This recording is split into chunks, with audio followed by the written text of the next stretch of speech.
Right, morning everyone. Thank you for getting out of bed early and coming in today. It's my pleasure on behalf of Duncan Cotterill and our friends at BDO to extend a warm welcome to you here for our construction seminar this morning. For those of you that haven't met me, I'm Duncan McGill, a partner in our litigation team here at DC. We're the guys that you quite like but you never want to see again. So I feel a little bit let down by that, but we can still be friends.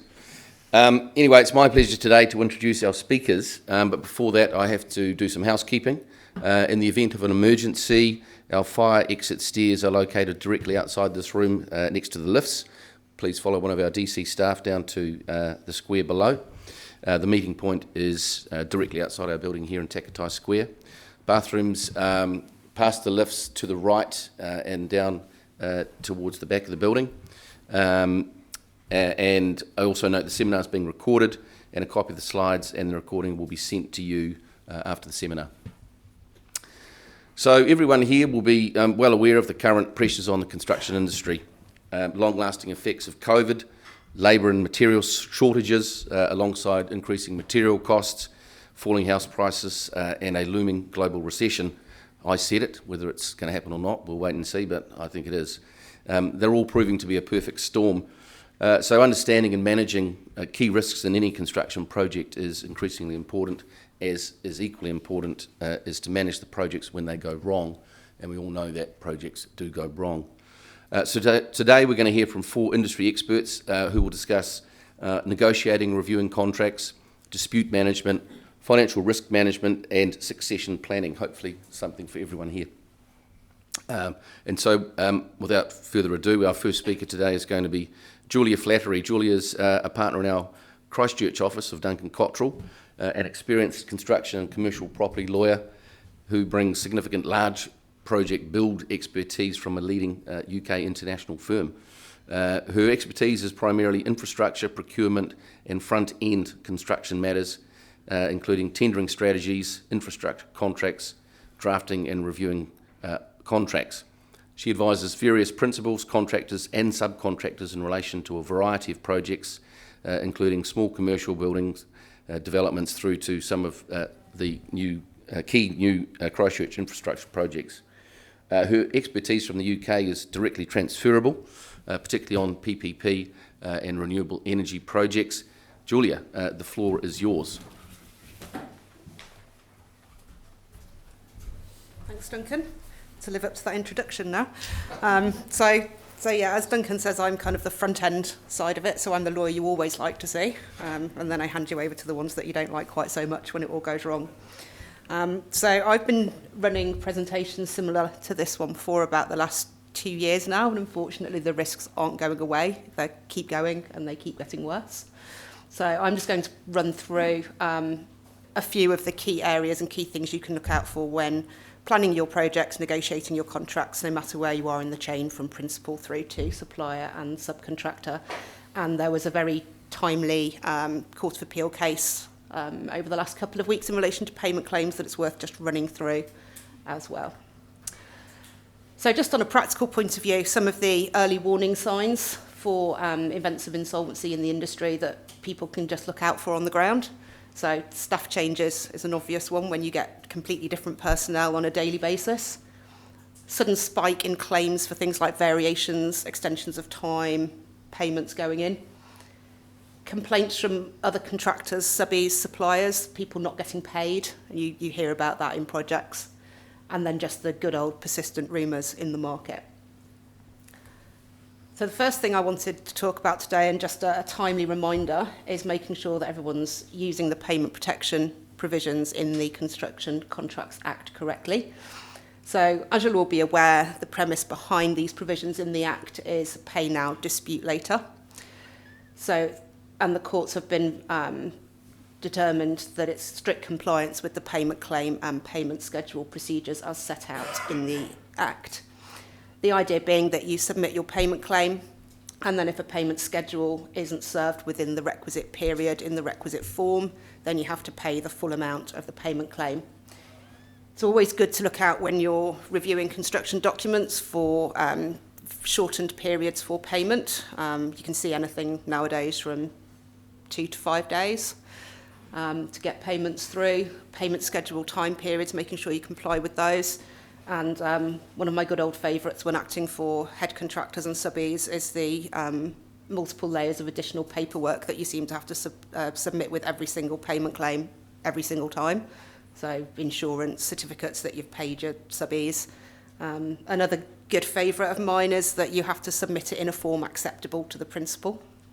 Don't know what that form is. They can turn around and say, no, I don't like it. It was good enough last time, but we don't like it this month. And that then means that it's non-compliant. So just watch things like that when you're reviewing documents.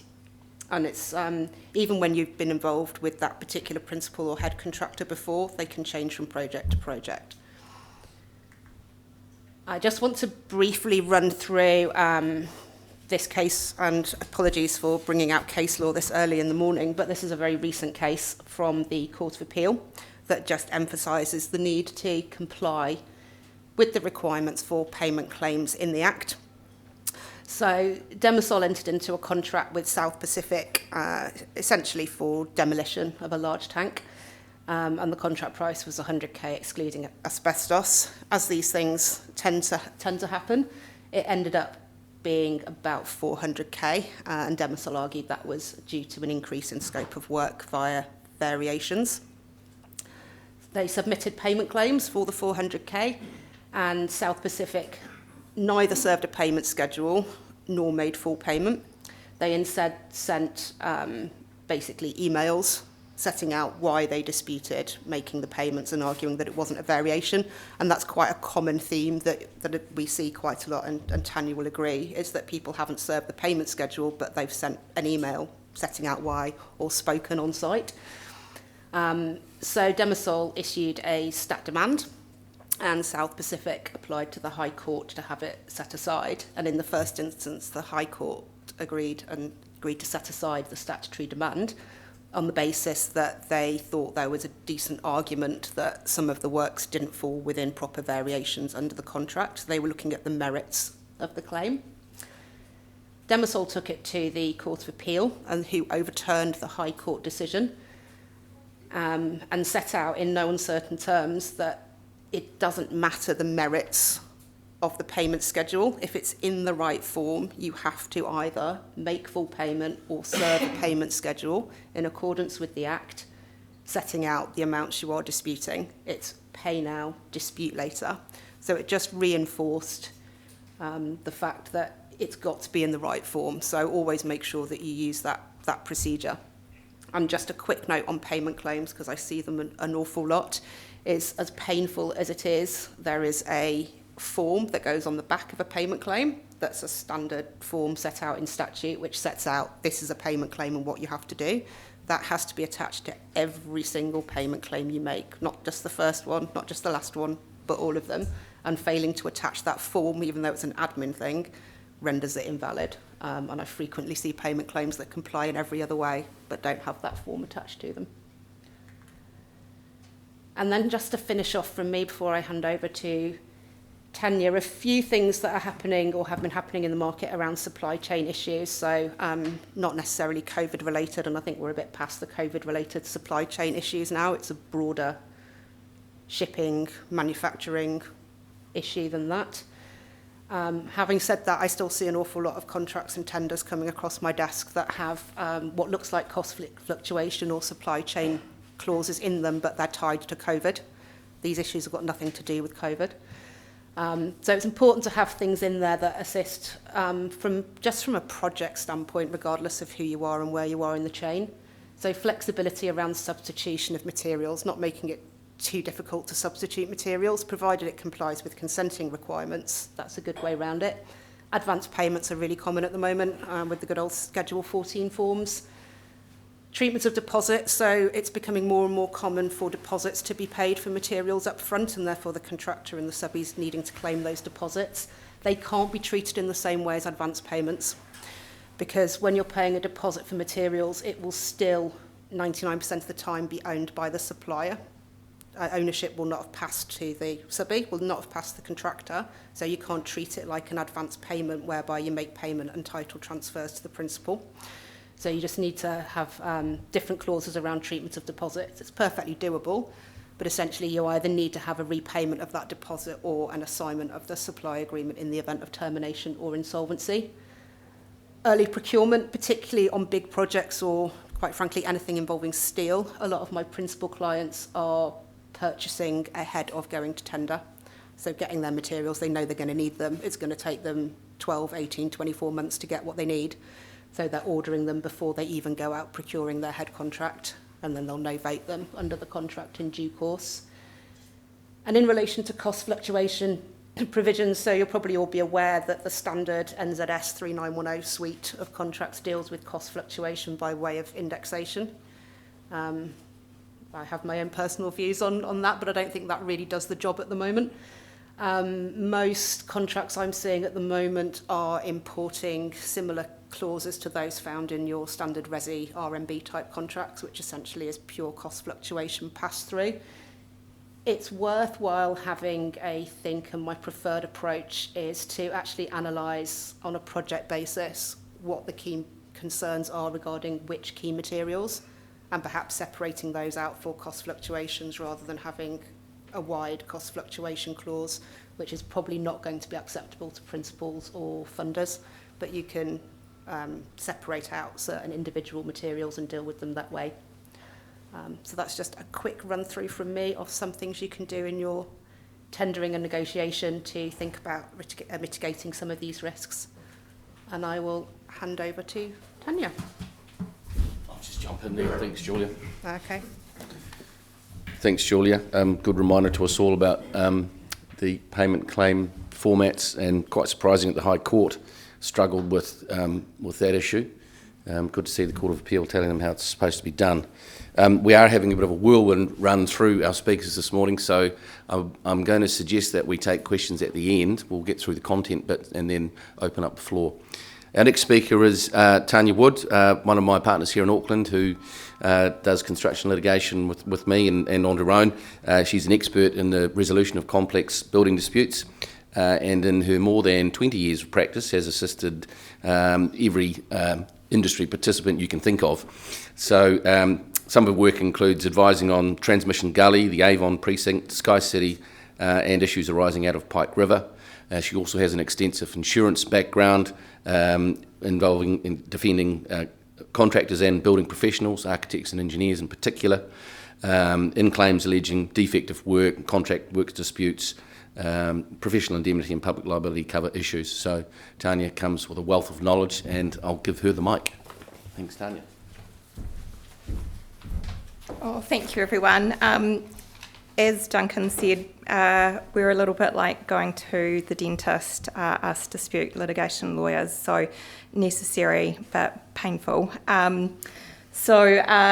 What we're hoping to do today, Duncan and I work pretty closely with Julia in order to help our construction clients assess their risk. Duncan and I are normally the ambulance at the bottom of the cliff, and so I'm hoping to pass on some of our insights into how to manage a dispute when it arises, but also other things to think about in terms of your risk, which are a little bit broader than just a narrow construction dispute focus. So this might all seem pretty elementary kind of stuff, but one thing that has a really significant impact on how we can help you if a project dispute arises is your project documentation. I have worked on some pretty big projects, and I have to say that in almost all of them, I have never been given a full suite of contract documents, nor has the contractor or principal been able to supply me with all the relevant project documents. So I think my sort of main recommendation for you, whether you're a sort of small organisation or a much larger business, is to really focus on your document management. And that can look really simple, like managing, your project records with project references, or you can adopt some of the document management software that's now out there that's really, really helpful and not too expensive.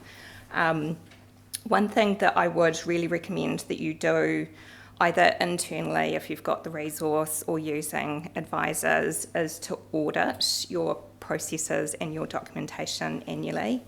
what we tend to see when a project dispute arises, or worse, when you're served with proceedings, is that there are small tweaks that you generally can make to your contract documentation that make a really big impact on your liability profile and your risk.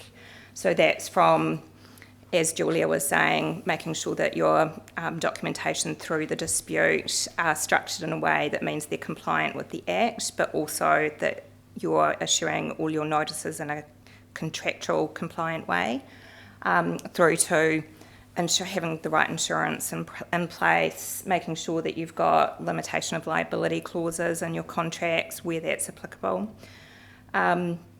The other sort of key takeout, and this is not plugging our services, but is seeking advice. I know that a lot of our construction clients are, highly experienced people, but the sort of potholes that we see are slightly different to the potholes that I think you see on a day-to-day basis.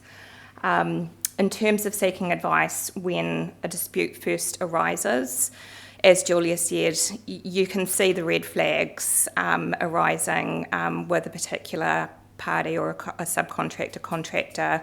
They'll start making payment claims that are padded out, claiming variations that are not necessarily entitled to. And at that point, it's actually quite helpful to get us involved so that we can help manage what often becomes a much wider dispute. If that contractor is under pressure, those payment claims are going to keep rolling through in an inflated way, and invariably those are the claims that end up arising in wider, broader issues. In terms of the other sort of bonus, I suppose, of getting us involved early is that if it does end up going into a sort of full-blown dispute, an adjudication or an arbitration, it means that privilege can apply to a lot of the communication. That can be really, really helpful.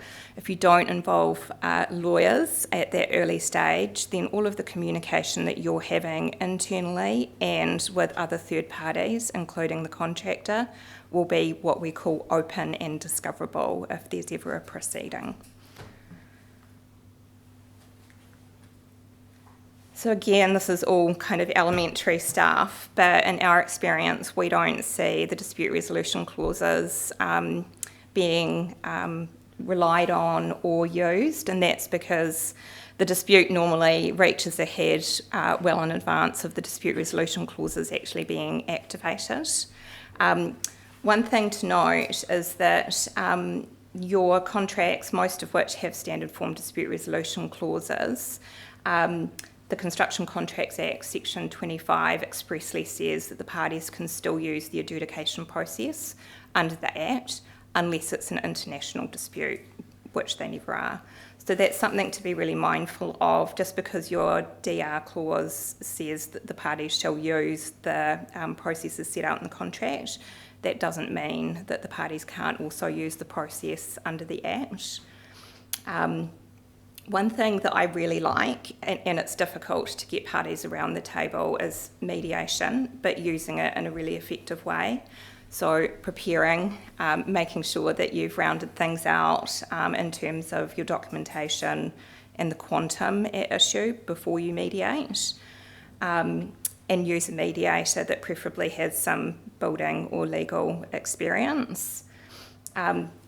Arbitration, my view is avoid it with a barge pole. It's really expensive. It can be a very drawn-out process.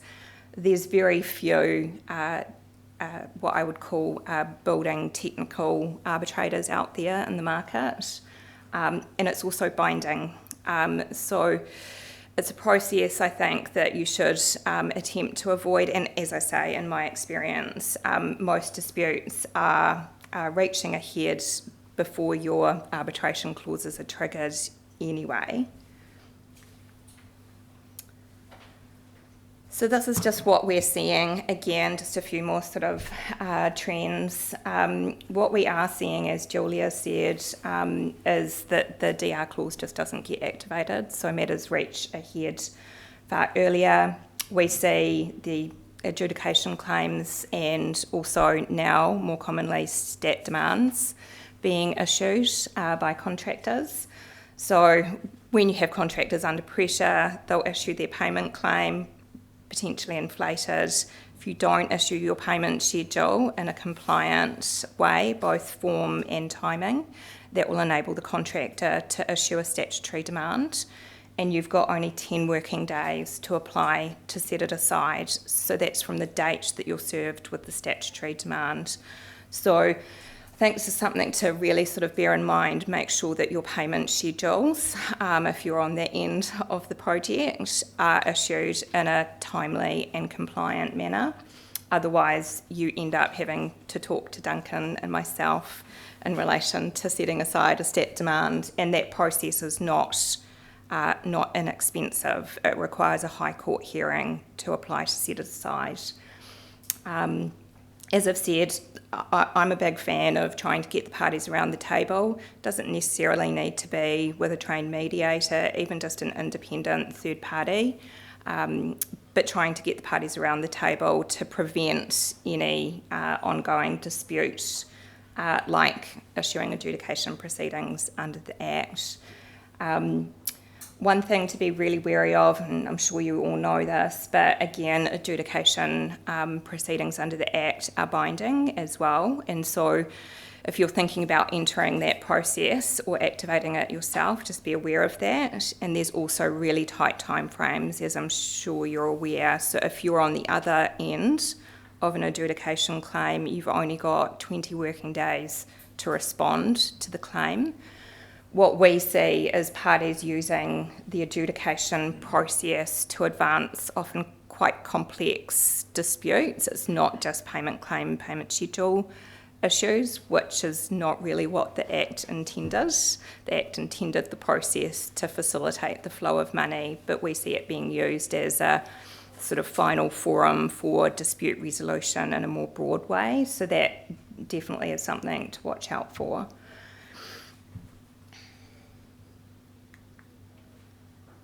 So this is all bad news, I'm afraid. This is what Duncan and I see. As Duncan said, we do a mix of work in our team, so a mix of construction dispute work, but we also do a lot of work on referral from insurers, defending construction professionals, mostly High Court proceedings arising out of the construction process. And this is what we're seeing. So breach of contract, you might think that your limitation of liability clause will mean that you've got either a cap on the amount of your liability or a broader limitation. We've seen a claim recently, it's a very big project, where it's an IPN standard form contract. It's got the limitation of liability clause capping it at 5 times the fee, or 500,000 I think, and in that case the principal is claiming breach of Fair Trading Act and breach of Building Act duties, which were not included in the limitation of liability. So it's definitely something to think about. Just have a think about your limitation of liability clauses. You can expressly include breach of the Fair Trading Act, but you need to do it in a way that means that it's compliant. And you should also, based on our experience, widen your caps on your limits of liability out to some of these other allegations, including breach of Building Act duties. One of the other things that we've seen a lot actually over the last 15 years, and it started with the leaky building cases, but it's really just sort of progressed through. There's a long line of cases that developed from those early days and has carried on. The courts confirmed very early on that all building professionals, from subcontractors right through, have a duty of care, so that's a tortious duty. What does that mean? It basically means that you need to do everything that a reasonable person in the same position would do, and the courts have said that that's complying with all relevant standards and guidelines. It's complying with code and the building consent where that's relevant to the trade. More broadly, there's been what's called a duty to warn. So you might not be on site for a particular purpose. So you're not there to inspect the engineer's work, but you see something that's really obviously wrong, i.e. not compliant with the consent or code, you have a duty to raise that issue with your principal. So that's definitely a trend that's continued to evolve over the last few years. Negligent misstatement, I won't bog you down too much in that. This has predominantly been case law around engineers issuing producer statements, but the trend, I think, sets up for the courts to hold that any producer statements that confirm compliance with code as extending this obligation. And so what the cases that I've referred to, in particular the Judge and Dempsey case, which involved an engineer, they confirmed that a third party, in that case a homeowner, can rely on the producer statement and they don't need to prove actual reliance. The court held that there's a general expectation that third parties will rely on producer statements. Now that is interesting and something that you should think about, not necessarily do anything to change if you are required to issue a producer statement, but it's just another sort of aspect at which you might be found to be liable. That's despite the normal sort of disclaimers at the bottom of the producer statements that it's only to be relied on by counsel and that there's a limit. Generally it's $200,000, isn't it, in terms of any liability. So that case back in 2014 confirmed that third parties can and will place reliance on it, and if they do and there are errors in the producer statement, i.e. non-compliance with code, there's a potential claim. One of the other things that I think it's important to bear in mind as well is that under the Building Act, you're prohibited from issuing false or misleading statements, and there's a fine that can be imposed. So that's just sort of all interlinked with where the courts have gone as well.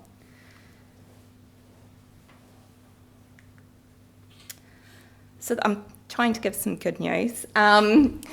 One sort of really practical thing that you can do is make sure that you've got the right insurance in place. Surprising the number of building professionals that I talk to that don't have PI cover. I think there's perhaps a misperception that it's only in relation to design work. I think Duncan and I would tell you that a lot of our insureds that we act for are not just design professionals, they're building professionals. And if they hadn't had PI cover, their companies would have gone into liquidation due to the cost of the litigation. So that's just a really brief summary for you of what PI cover generally covers. I focused on the things that are sort of more relevant to the construction industry, but it basically covers for claims of financial loss arising from mistakes. So that's if you haven't followed the plans correctly. It's not intended to cover property damage, so it's only intended to cover claims for loss. So if you've used the wrong bolt and structural steel throughout the project and there's work that needs to be done to remedy that, which is one of the cases that I've had over the last years, then that's the type of claim that PI cover will respond to. What I would say is one of the really key aspects of PI cover is having cover for your legal and defence costs. So that includes the likes of Duncan or I acting for you, but it also includes any other consultants that need to be instructed to defend the claim against you. It's not unusual for costs in a relatively standard High Court proceeding now to exceed well over $300,000 to $500,000, and that's when it's a relatively straightforward proceeding. What I would say is that it is expensive, so I think just talk to a really good broker. One of the things that they will focus on are your risk management measures, so the things that Julia and I have been talking about, your document management systems, your QA processes, all those things will be looked at by underwriters. If you can demonstrate that you're running a really tight ship and you don't have a history of claims, then you should be able to get some pretty competitive pricing. but I'm not a broker. So what doesn't it cover? It doesn't cover, as I said, property damage. There's generally a suite of exclusions. Check them. Some policies basically nibble out so much in the way of exclusions that there's really not much left in terms of cover. So definitely check that. PL insurance. So if you think of PI and PL insurance as two sides of the same coin, PI cover covers financial loss. PL insurance, public liability insurance, covers property damage.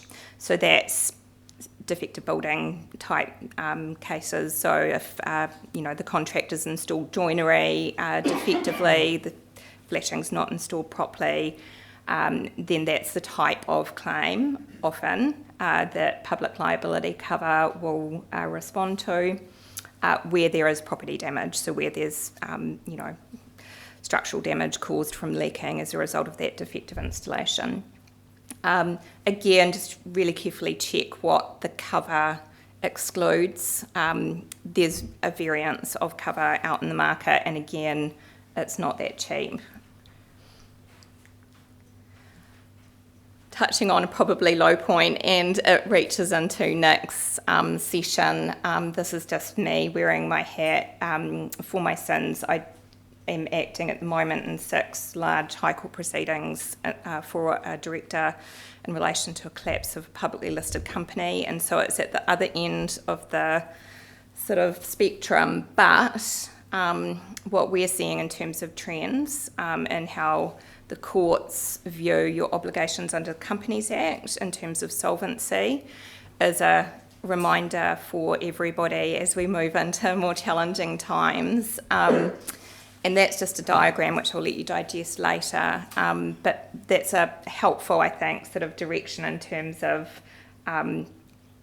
when you do start encountering some challenges, it's helpful to remind yourself as to what steps you should be taking, and obviously contacting BDO.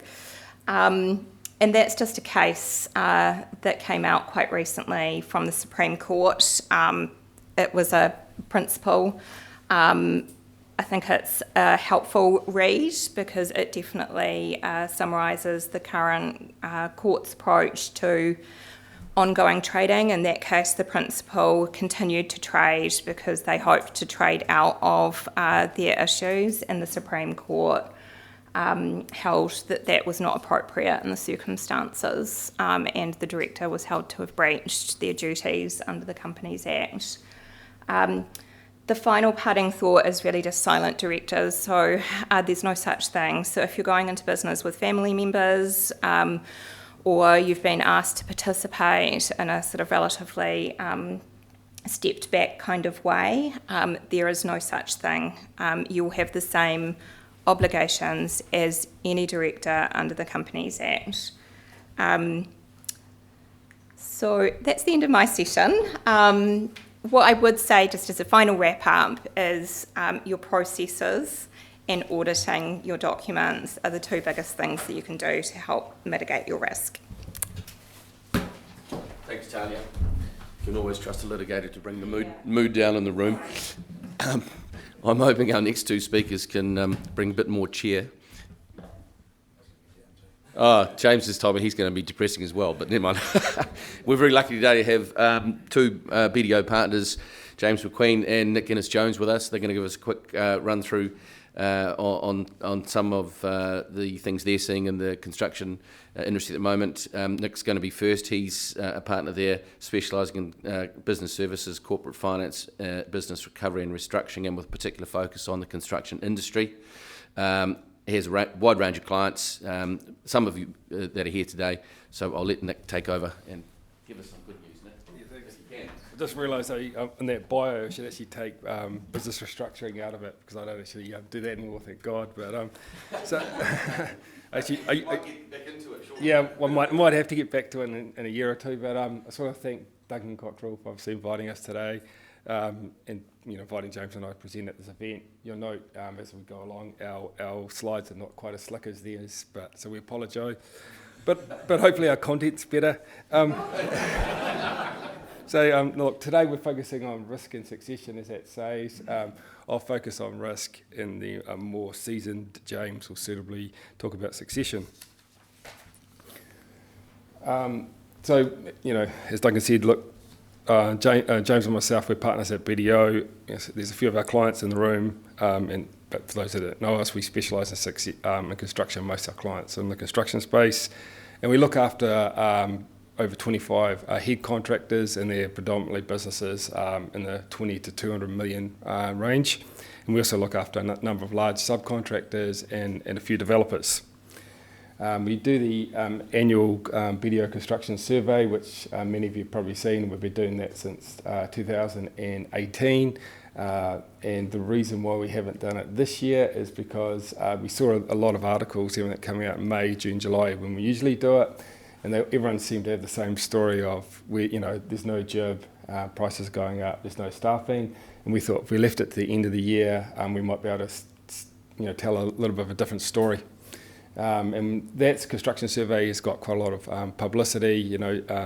James has been on the news, he's been on the radio, he's been the NBR, although I think I did the NBR last year. But James has told me going forward that it's me that will be facing up to the radio and the news. So thanks for that. Then the other one is our benchmarking. So we actively benchmark in the industry. So we use our existing clients, and then we also, a lot of people come in and they want our benchmarking data. So I think in our benchmarking data as of today for FY22, I think we've got over 35 sort of in that 20 to 200 million space. So that means if you think about that in the context of Auckland, that means we've got quite a good share of market. And it's probably fair to say it's the more the better end of the market as well. Like it's good, good robust businesses in there. So it's probably, if you have a benchmarking data, it shows you what good looks like. And then finally, in terms of succession planning, we're heavily involved in succession planning, and James will be talking about that in about 10 minutes' time. So what we are seeing in the market, and oddly, I want to start with Australia, because about 6 weeks ago I went to a presentation by one of the head partner for insolvency at BDO Brisbane, and he did this presentation. I found it really fascinating, and he focused on two things in particular.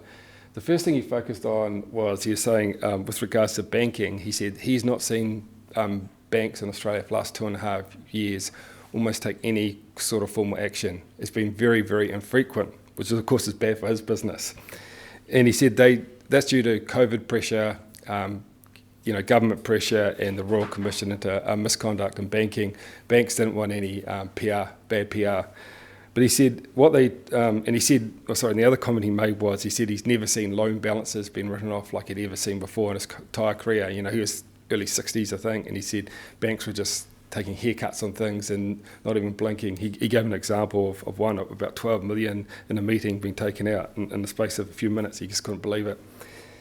But then he said in July, all the 4 Australian banks rang him up almost within a week and said to him, can you bolster up your insolvency teams? Because he goes, we've got a mandate from our board to go out there now and start reeling in these bad debts because we can't hold on any longer. And he said, come early 23 and all of 24, he thinks insolvency action in Australia is going to be really, really hot. And when someone in the room quizzed him and said, which industries do you think will be hardest hit? And he said retail and construction. The second comment was around the ATO, which is the Australian Tax Department, which is obviously equivalent of the IRD here in New Zealand. And he said over the last 2.5 years, he said the ATO has virtually done nothing. If someone's got a debt outstanding, they'll just let it go, let it stay out. Someone rang up and said, can you write off my interest? They generally would accommodate and do that. Write off penalties, they'd accommodate it. In Australia, also directors are personally liable for PAYE and unpaid GST. But he said what's just happened recently is, he said around August, the ATO then started firing out notices and saying, where's the money? And putting timeframes on when the payment had to come through. And he said that in construction, especially in the subcontractor space, more than any other industry, he said they were using in Australia the ATO as a way of funding their working capital.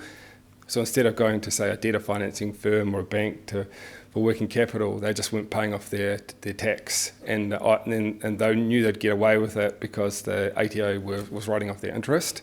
So people, he said, in Australia, again in the construction space, they've got these big tax bills, and now the ATO is going hard after them. So what is that going to happen? Well, that's going to cause obviously liquidations. Now, so I started with the Australian context, and let's apply that to New Zealand. And I now start seeing that starting to happen in New Zealand, because our phones are now starting to ring. The last month and a half, all the BDO partners are now getting phone calls from the tax department where we've got a client with tax debt saying, where is it? And give us a time frame when they're going to pay. And they want distinct time frame, distinct payments, and the recovery team, they're really onto us.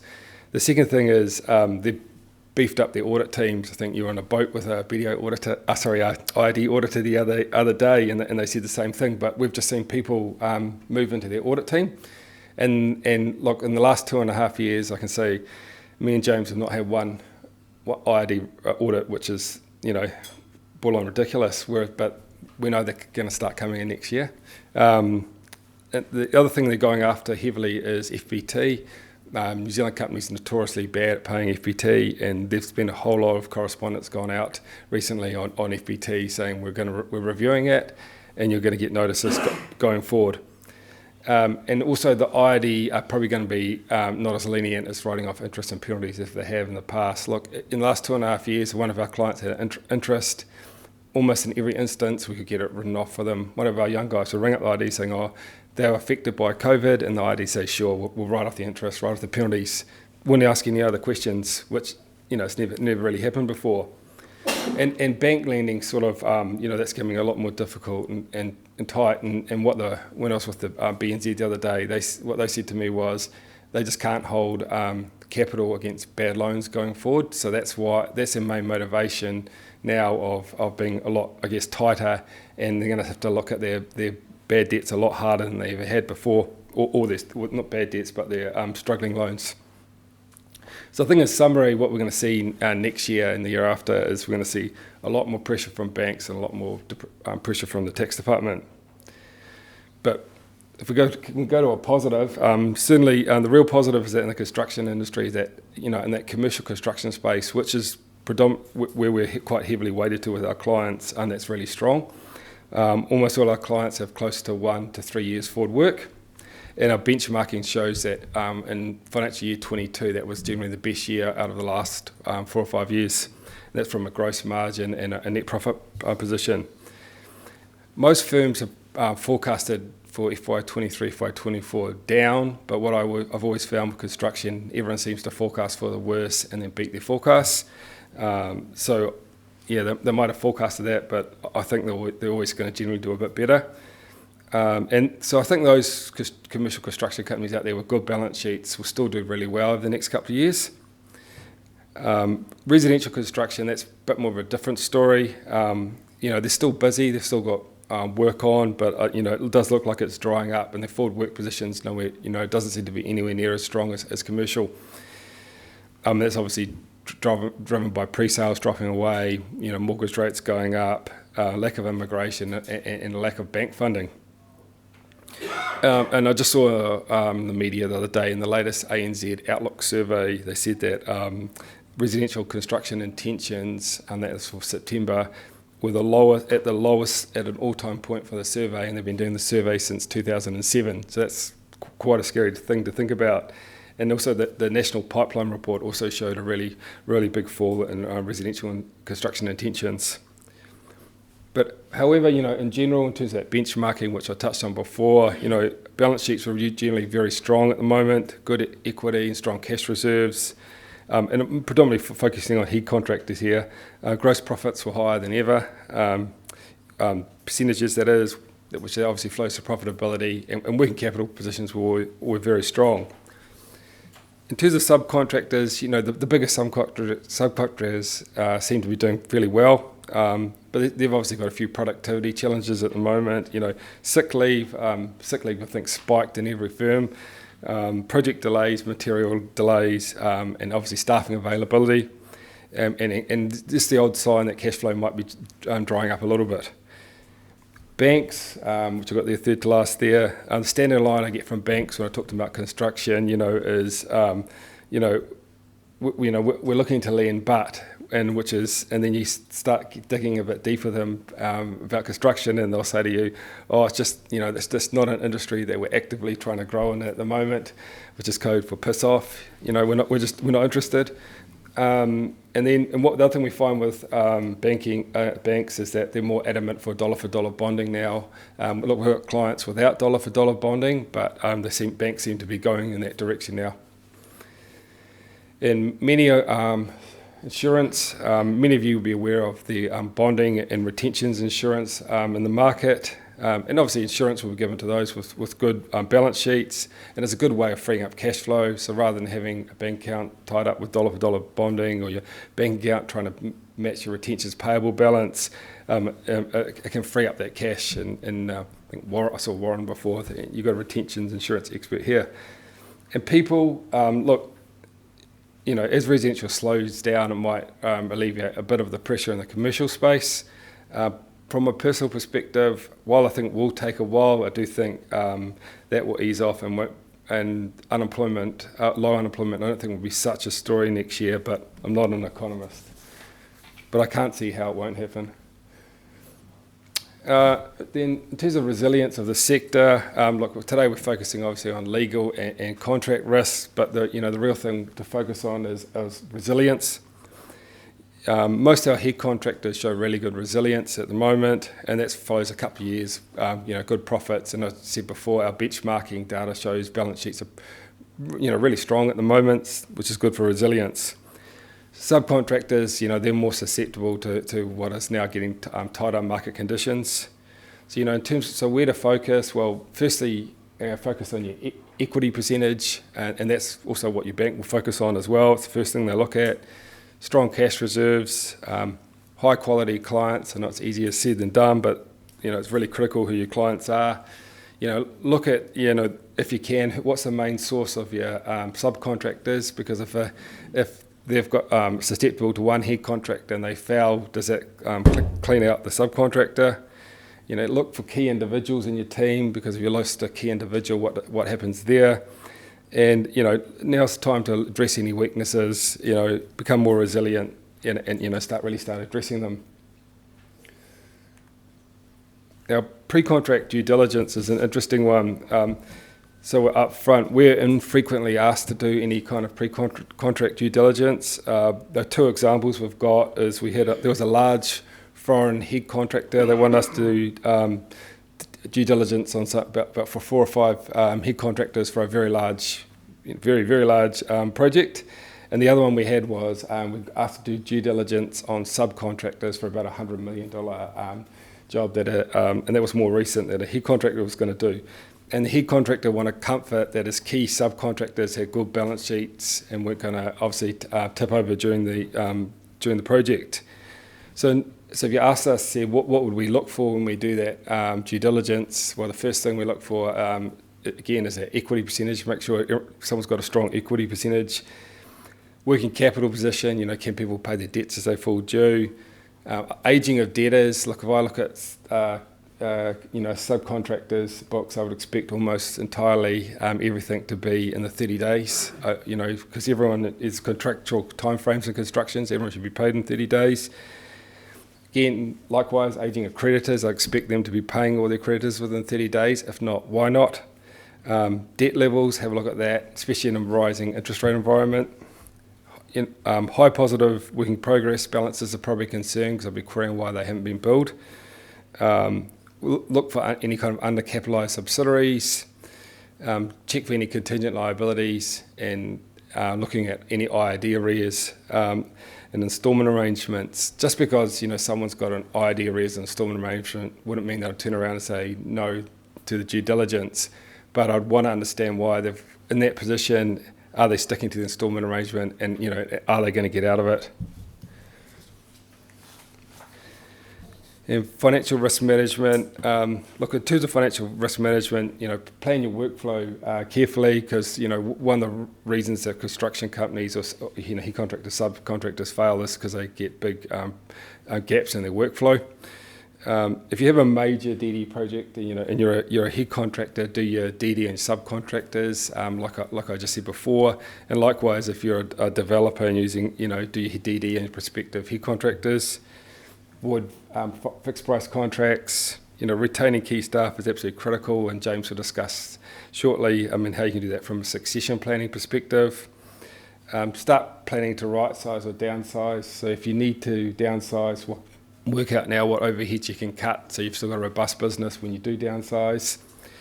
And finally, for any employees in the room, I say this to everyone, don't jump jobs for an extra $5,000, $10,000 or a few dollars an hour. In an uncertain environment, you're much better off with the big firm or a firm that's got a robust balance sheet. In the long run, you're going to be in a much better position with them than jumping ship for an extra $5,000 or $10,000, going to something a bit riskier or smaller.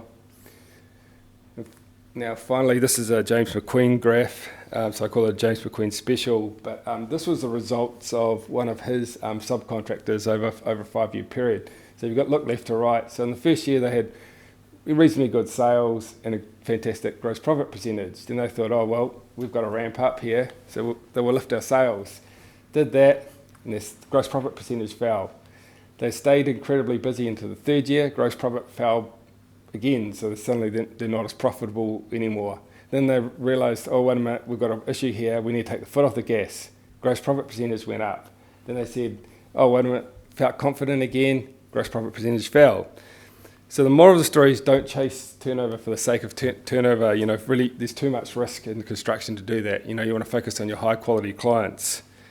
To quote James, each week ask yourself, have I been a busy fool? So I'll leave you with this thought and pass you over to James. Thanks, Nick. Just conscious of time, we'll jump straight into it. James doesn't need much introduction to most of you. A partner with BDO and in the business for more than 40 years, looking very young for your age though, James, still. My notes say that his passions include construction, succession planning and family business. They overlook to include fishing, because I know that's a passion too. And to hear that you had an IRD man out on the boat with you, I think you should keep taking him for the benefit of your clients. Yep. Over to you, James. Well, next on that IRD person is a little side story. She was in the team that looks after all the bright line rules. The IRD's got all the data. They know when you bought your property, when you sold it. They know where you live or where you don't live, and they will get you. So therefore, if you've sold your holiday home, sold your rental property, or make sure you put it in your tax return. But that's a side issue. Succession planning. Look, I see significant potential risks, but actually massive opportunities in the area of ownership of businesses and the people in it. The lesson we learned from 2008, back then I had a number of clients that were thinking of selling their business, but were just dragging their heels on it. Then along came 2008, GFC, profits dropped, business value dropped, and a lot of them ended up having to work in their business for another 4 or 5 years longer than they planned, because suddenly their business had no value and they had to actually build that business back up again to get some value back in it so they could then sell it. We will run a very real risk of the same sort of thing happening again this year in certain bits of the sector. 70-10, a bit like 80-20, but actually it's worse. BDO do our annual construction survey, and what we found the last couple of years is that over the next 10 years, 70% of the business owners are planning on exiting their businesses. So that is a massive change in the demographics of the industry. And if you can play, even not only business owners, just the senior people in the business, that a lot of them are going to retire reasonably soon. That's an opportunity for the younger guys in the industry to come through and take leadership roles and own those businesses. But for those that leave it too late, and looking at the 2008 experience, it gets really hard. So therefore, the key message is you need to start the succession planning, thinking and journey really early. I've got experience. I did have the number of succession plans that I'm actively involved in at the moment. It's a long way north of 20. And And so we've got a lot of experience in the industry, a lot of similarities with each succession plan, but each one also has some significant differences as well. I put this comment here: who would be silly enough to buy a construction company? It's massive risks, a massive uncertainty, it's cyclical, goes up and down. Who would be silly enough to do it? The flip side is, where else can you get a better return than 30% pre-tax? And the reality is, a well-run construction company or well-run subcontract can make really good money, and for the amount you've got invested in it, a really good return. But it has significant risks. You need to manage those risks really, really carefully. If I tie that back to, how's the 70% of the people, owners in the business, going to get out?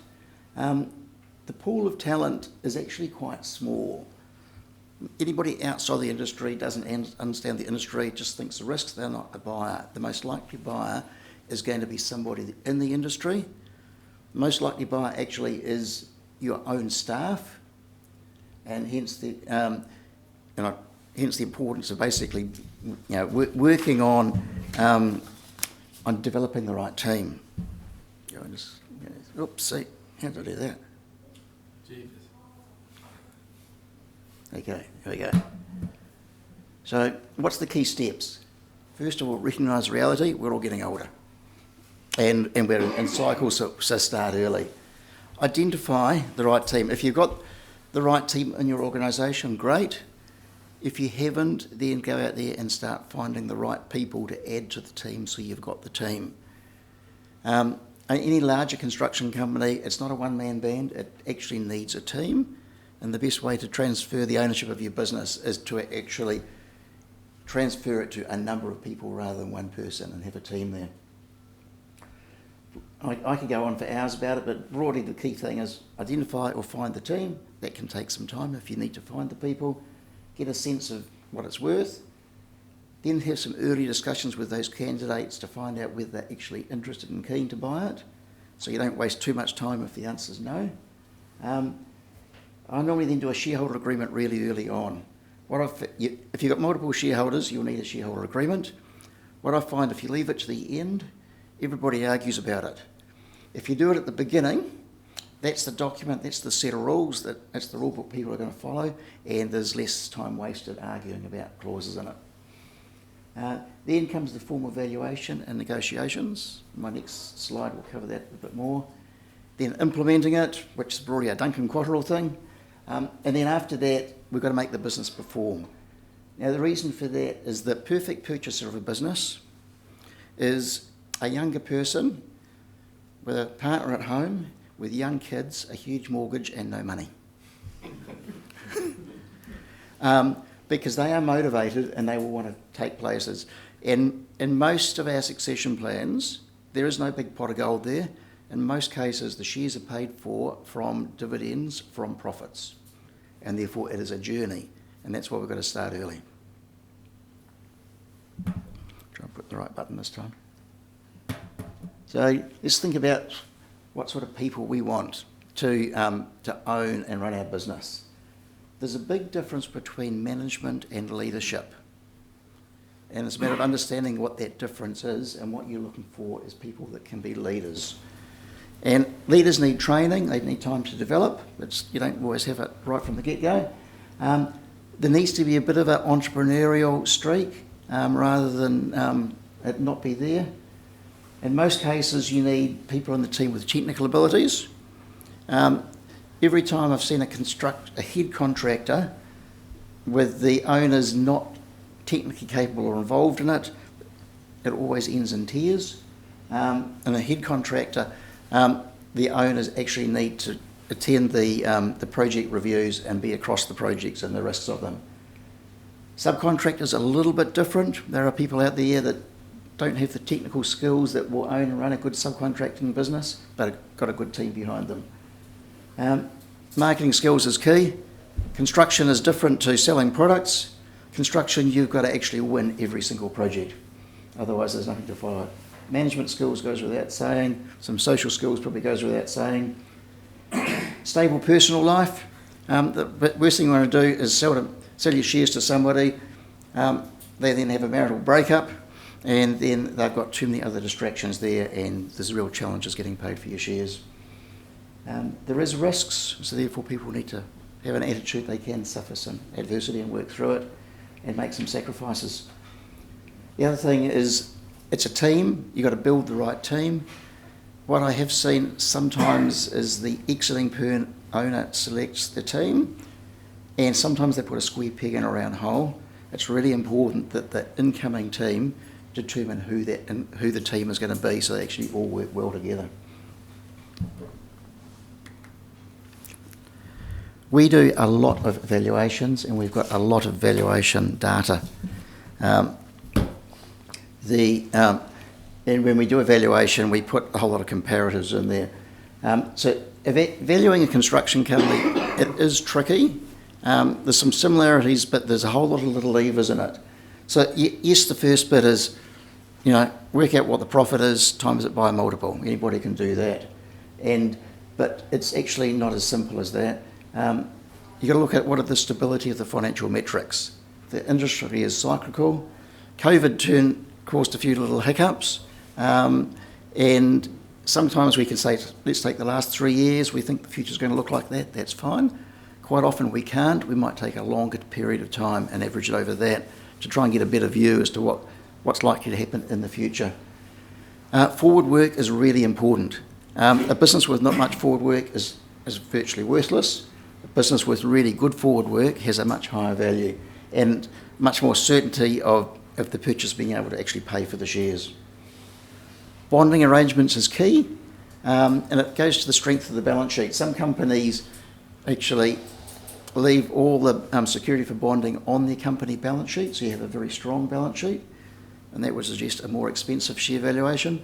Some companies have no security for bonding sitting on the balance sheet and rely on the shareholders' personal assets, and therefore you'll have a lower value, but the purchaser needs to, in some way, basically have enough security for bonding so the business can stay in business.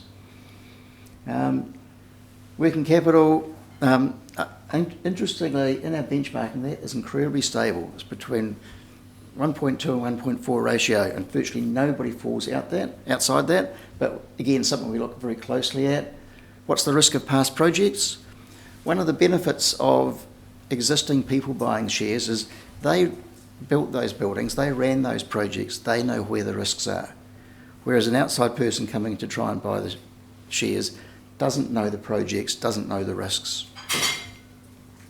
Bank covenants is a key one. A number of times we've done a valuation where the company is slightly in breach of the bank covenants, so we'll do a valuation and then we'll say, now how much more money needs to be put into it to meet the bank covenants, and we'll take that off the valuation because that's going to have to get put into it. Equity ratio, capacity to pay dividends, especially if you've got employees buying the shares, paying from dividends. That's really, really key. Most succession planning we do starts off selling a few shares to an individual and then cranking that up over time. And therefore there's a little bit of a difference between valuation of a small shareholding and a large shareholding and the control. Key is how the shares will be paid for.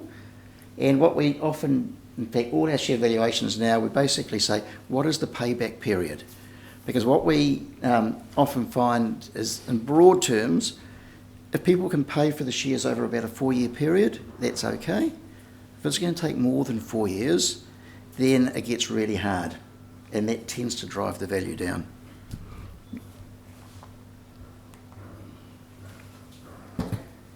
Succession planning is not just about ownership roles. Yes, that's our focus area, but we've got to think about all the other roles in the business as well.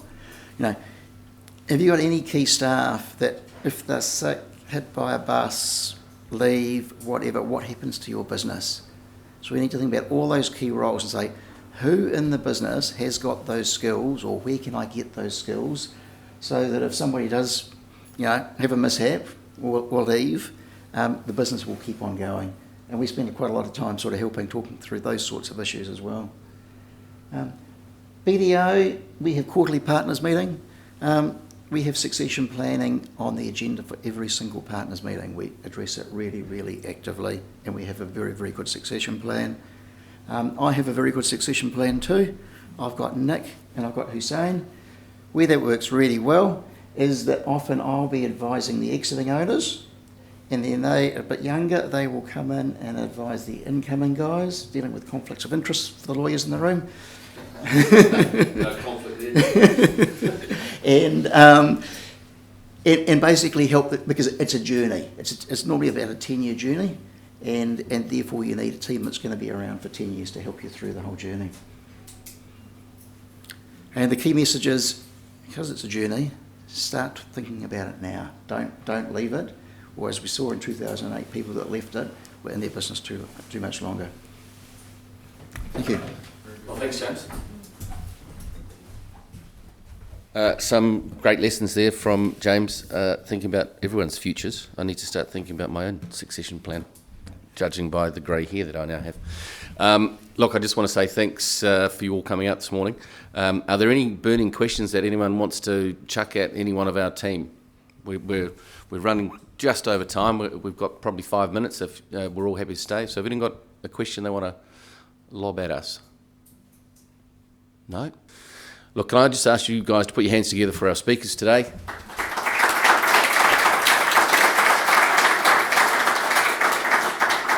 And thank you all for coming out. Early start. I'll let you get on with your day and back to your office. If you want to grab a coffee on the way up, feel free. We'll be floating around for another half an hour or so. So if not, great to see you and hope to see you again.